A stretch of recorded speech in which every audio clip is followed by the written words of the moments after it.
छत्रपती संभाजीनगर जिल्हा परिषदचा अध्यक्ष म्हणून माझी 18 मार्च 2026 या दिवशी निवड झाली. तदनंतर 2 एप्रिल 2026ला आमच्या विषय समितीच्या सभापतीच्या पण निवडी या ठिकाणी पार पडल्या आहेत आणि एकूणच आता जवळजवळ 3 महिन्याचा कार्यकाळ आम्हाला पदभार घेऊन या ठिकाणी पूर्ण होत आहेत. यामध्ये 45 ते 50 दिवसाचा कार्यकाळ हा विधान परिषदच्या निवडणुकीच्या आचारसंहितेमध्ये गेलेला आहे. त्यातील 20 ते 25 दिवसाचा कार्यकाळ हा अध्यक्ष, उपाध्यक्ष आणि विषय समितीच्या सभापतीच्या निवडीचे या ठिकाणी गेलेले आहेत आणि उरलेल्या 20 ते 25 दिवसाच्या अनुषंगानं कार्यकाळामध्ये या ठिकाणी आम्ही संपूर्ण या छत्रपती संभाजीनगर जिल्ह्यातील 9च्या 9 तालुक्यामध्ये प्रत्येक पंचायत समितीने या ठिकाणी आढावा बैठक घेतली आहेत आणि यामध्ये विशेषतः जलजीवन मिशन हा जो एक मेन विषय आहे त्याला या ठिकाणी चालना देण्याचं काम या ठिकाणी सुरू केलेलं आहे. त्याचप्रमाणे बाकीच्या अदर डिपार्टमेंटचे जे काही कामकाज आहेत जे मोठ्या प्रमाणामध्ये या ठिकाणी प्रलंबित होते त्या सर्व कामकाजांना गती देण्याच्या सूचना मी स्वतः अध्यक्ष या नात्याने आमच्या जिल्हा परिषदेच्या मुख्य कार्यकारी अधिकारी आदरणीय मिन्नू मॅडम यांच्या विशेष सहकार्याने या ठिकाणी दिले आहेत आणि आता तुम्हाला थोड्याच दिवसामध्ये या ठिकाणी छत्रपती संभाजीनगर जिल्हा परिषद एक गतिमान प्रशासन चालवणारी जिल्हा परिषद तुम्हाला या ठिकाणी दिसेल. शिक्षण क्षेत्रामध्ये जे काही अनेक प्रकारच्या गोष्टी या ठिकाणी प्रलंबित होत्या त्यामध्ये जवळजवळ 64 विस्तार अधिकाऱ्याची पदं आम्ही मागील आठवड्यामध्ये या ठिकाणी भरले. केंद्र प्रमुखाचे पद जे केंद्र प्रमुख या ठिकाणी गेल्या 10 ते 15 वर्षापासून या ठिकाणी रिक्त होते म्हणून ते संपूर्ण केंद्र प्रमुख या ठिकाणी 64 आम्ही भरले आहेत. त्यानंतर आज विस्तार अधिकारी पदाची समुपदेशन या ठिकाणी पार पडलं. यामध्ये 16 विस्तार अधिकारी पण आम्ही या ठिकाणी भरले आहेत आणि आता 1 ते 2 दिवसामध्ये जवळजवळ 150 मुख्याध्यापकांना या ठिकाणी आम्ही पदोन्नती देत आहेत आणि म्हणून या सगळ्या गोष्टी पार पडल्यानंतर आमच्याकडं 94 शिक्षक हे विस्थापित आहेत.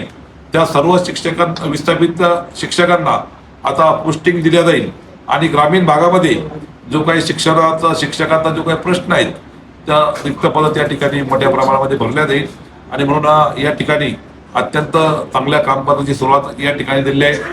थोड्या दिवसामध्ये जिल्हा नियोजन समितीचा नियत वेळ आम्हाला जिल्हा परिषदला प्राप्त होणार आहे. त्याचंही नियोजन या ठिकाणी आम्ही करणार आहोत. त्याचप्रमाणे जवळजवळ 66 कोटीपेक्षा अधिकची रक्कम 15 वित्त आयोगाची आम्हाला प्राप्त आहेत. त्याचंही नियोजन आम्ही या ठिकाणी करत आहोत.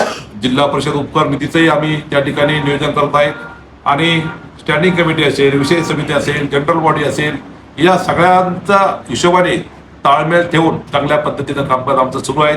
लवकरात लवकर नवीन इमारतीचा आता उद्घाटनाचा प्रश्नही मार्गी लागणार आहेत. 14 कोटी रुपयाच्या फर्निचर आणि अनुषंगिक कामाची मान्यता जिल्हा परिषदेच्या सर्वसाधारण सभेत आम्हाला मिळालेली आहे आणि लवकरात लवकर सर्व डिपार्टमेंट विभाग एका छत्राखाली येऊन अत्यंत चांगल्या पद्धतीचं कामकाज छत्रपती संभाजीनगर जिल्हा परिषद या ठिकाणी भविष्यात होणार. पावसाळी दिवस आहे आणि बऱ्याच शाळेच्या तक्रारी आलेल्या त्याबद्दल काय बघा? हा गोष्ट एकदम आपण जे बोलला तो बरोबर आहे की मी आत्ताच या ठिकाणी विस्तार अधिकाऱ्यांना मार्गदर्शन करत असताना सांगितलं की 1962, 65, 70 सालाच्या जुन्या आता शाळा खोल्या आहेत त्या पूर्ण जीर्ण अवस्थेत झालेल्या आहेत आणि शासनाकडून DPC कडनं मिळणारा निधी हा अत्यंत मर्यादित आहे. म्हणून आपल्याला भौतिक सुविधा देणं ही महत्वाची जबाबदारी आमच्यावर आहे आणि म्हणून आम्ही कालच CSR फंड आपल्याला आता मोठमोठ्या प्रमाणात मिळायला पाहिजेत या दृष्टिकोनातून आम्ही प्रयत्न करत आहोत आणि आत्ताच मागील आठवड्यामध्ये जवळजवळ टोयोटा नावाच्या कंपनीनं CSR फंडातून 12 कोटी रुपयाची आमची जिल्हा परिषदेची शाळा बांधण्याचं मान्य केलं आहे. बिडकीन तालुका पेठण येथील आणि महसूल डिपार्टमेंटची जी काही जागा होती ती जागा पण शाळेसाठी आम्हाला या ठिकाणी मिळालेली आहे आणि ती सुरुवात केली आहे मी आता बिडकीन बसून आणि थोड्या दिवसामध्ये वेगवेगळ्या कंपन्यांचा CSR मधून ग्रामीण भागाच्या ज्या काही शाळा आहेत, वर्ग खोल्या आहेत ते चित्र आपल्याला या ठिकाणी बदललेलं दिसेल. शाळांमध्ये मुलींसाठी शौचालय किंवा वॉशरूमची व्यवस्था बऱ्याच ठिकाणी नाही. या सगळ्या गोष्टीचा आम्ही आता तपासणी करून घेतो.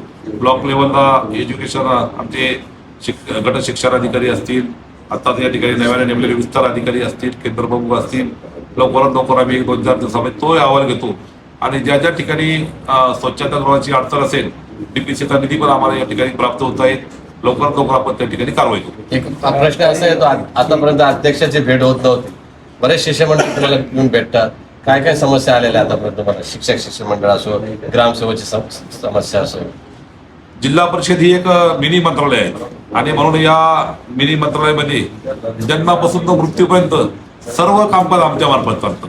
मग ग्रामपंचायत लेवलचं कामकाज असेल, पंचायत समिती लेवलचं कामकाज असेल, जिल्हा परिषदच्या अखत्यारीतल्या अनेक नवीन नवीन योजना त्या ठिकाणी आहेत.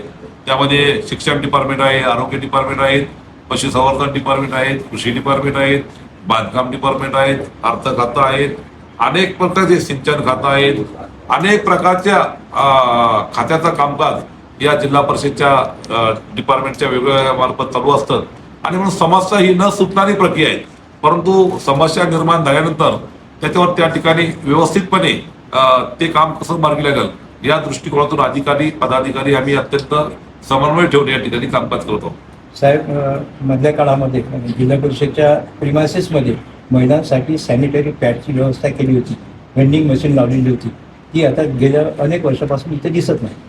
ठीक आहे, नागरिकांची जर त्या दृष्टिकोनातून काही डिमांड मागणी असेल तर आम्ही ती गोष्ट तपासून घेऊ आणि माता भगिनीच्या दृष्टिकोनातून ती करणं जर गरजेचं या ठिकाणी आहेतच तर आरोग्य डिपार्टमेंटला आम्ही त्या ठिकाणी सूचना देतो आणि ते पण आपण कामकाज या ठिकाणी करून घेऊ. धन्यवाद.